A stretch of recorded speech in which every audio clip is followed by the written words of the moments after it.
রোদে খেতে বসলাম। অনেক দিন পর ছোটবেলা খেয়েছি রোদে বসে। ছোটবেলা যখন বাড়ির উঠানে রোদ আসতো তখন বাড়ির সবাই মিলে দুপুরবেলা উঠানের মধ্যে বসে এরকম ভাতের থাল নিয়ে চলে যেতাম, উঠানে বসে বসে সবাই মিলে একসঙ্গে বসে খেতাম।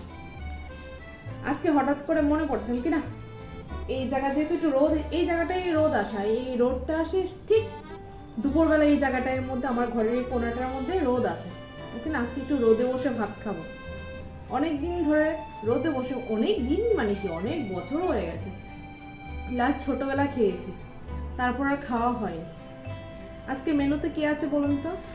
আছে পুঁই ডাঁটা না, সরি, ফুলকপির ডাঁটার চচ্চড়ি।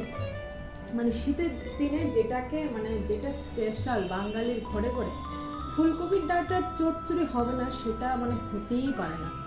ফুলকপির ডাঁটার চচ্চড়ি, সাথে আছে মোটা মোটা বেগুন ভাজা, আর আছে লাউ দিয়ে মাছের মাথা দিয়ে। মানে শীতের দিন মানে এগুলো থাকতেই হবে, লাউ দিয়ে মাছের মাথা, আর হচ্ছে গিয়ে শিম দিয়ে, মূলো দিয়ে, ফুলকপির ডাঁটা দিয়ে, সর্ষে দিয়ে, বেগুন দিয়ে একটা চচ্চড়ি। উফ, যা দারুণ লাগে এই চচ্চড়িটা। দাঁড়ান খেয়ে নি, কথা বলছি।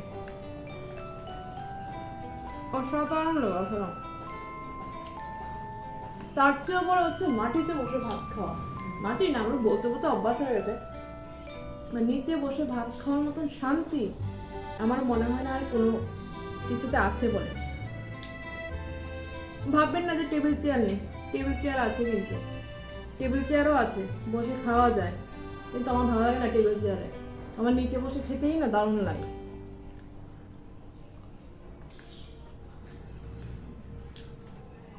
হেভি লাগে না?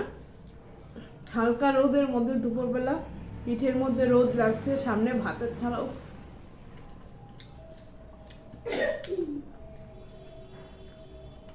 আজকে একা বসে খাচ্ছি।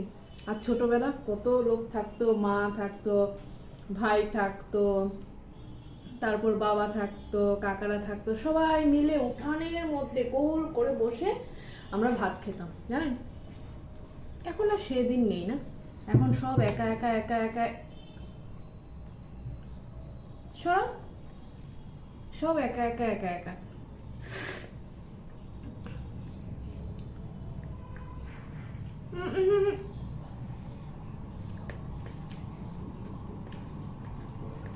এখন থেকে রোজ এখানে বসে ভাত খাও। এই যে রোদ লাগছে, তাই না? রোদ, চুলও শুকাচ্ছি, ভাতও খাওয়া হচ্ছে। হ্যাঁ,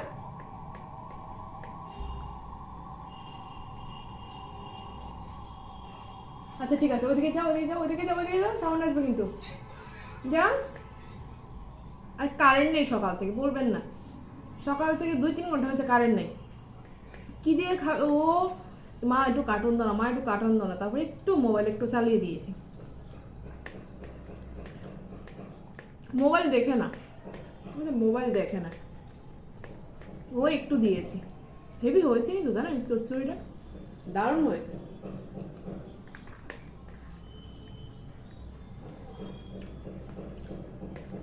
কার কার ফেভারিট বলবেন তো এই শীতের দিন? আমার না ফুলকপির থেকে ফুলকপির ডাঁটাটা বেশি পছন্দ।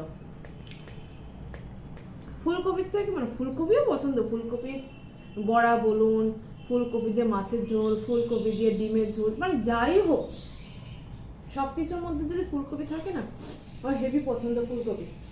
ফুলকপির থেকেও হচ্ছে কি এই যে ফুলকপির ডাঁটাগুলো, উফ, দারুণ স্বাদ।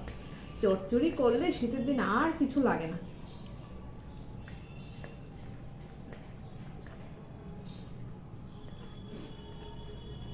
এক চচ্চড়ি দিয়ে ভাত খাওয়া যায়। এখন থেকে রোজ এখানে বসে ভাত খাবো।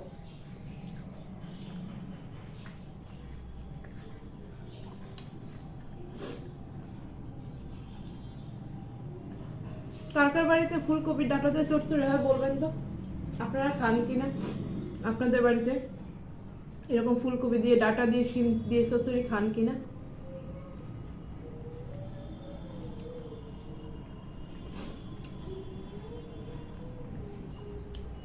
খেয়ে গিয়ে মেয়েকে ঘুম পাড়াবো। ওকে খাইয়ে দিয়েছি, ওকে আগেই খাইয়ে দিয়েছি। ঘুম পাড়াবো, আবার বিকালে নাচের স্কুল আছে, মেয়েকে নিয়ে নাচের স্কুলে যাব।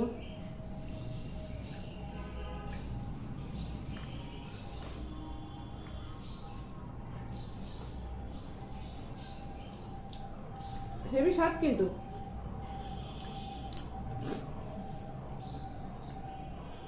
খেয়ে দেখবেন, আপনারা যদি কোনোদিন না খান, এরকম ফুলকপি ডাঁটাগুলো না সরু সরু করে কেটে একটু ভাপিয়ে নেবেন, সঙ্গে শিম দেবেন, বেগুন দেবেন, আলু দেবেন, দিয়ে কালো জিরা ফোড়ন দিয়ে ভেজে লাস্টে নামানোর আগে সর্ষে বাটা দিয়ে দেবেন। উফ, অসাধারণ খেতে।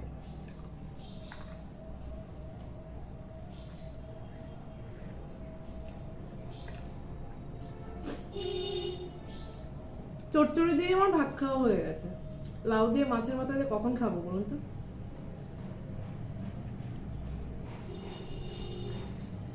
বাবা কারেন্ট এসছে রে, এখন আসেনি।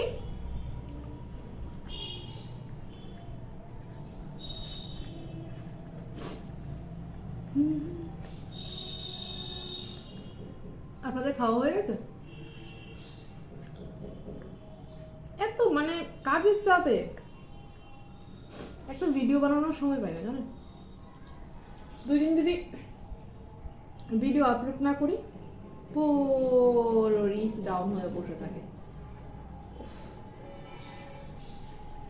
পুরো রিচ ডাউন হয়ে বসে থাকে। আর সারাদিন কাজের ব্যস্ততা, সময়ও দিতে পারি না।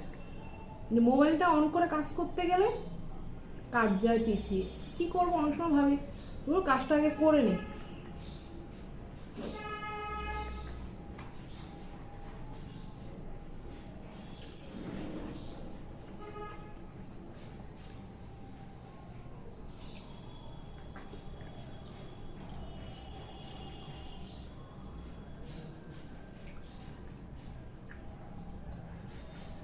আপনার সাথে কথা বলতে বলতে আমার খাওয়া হয়ে গেছে।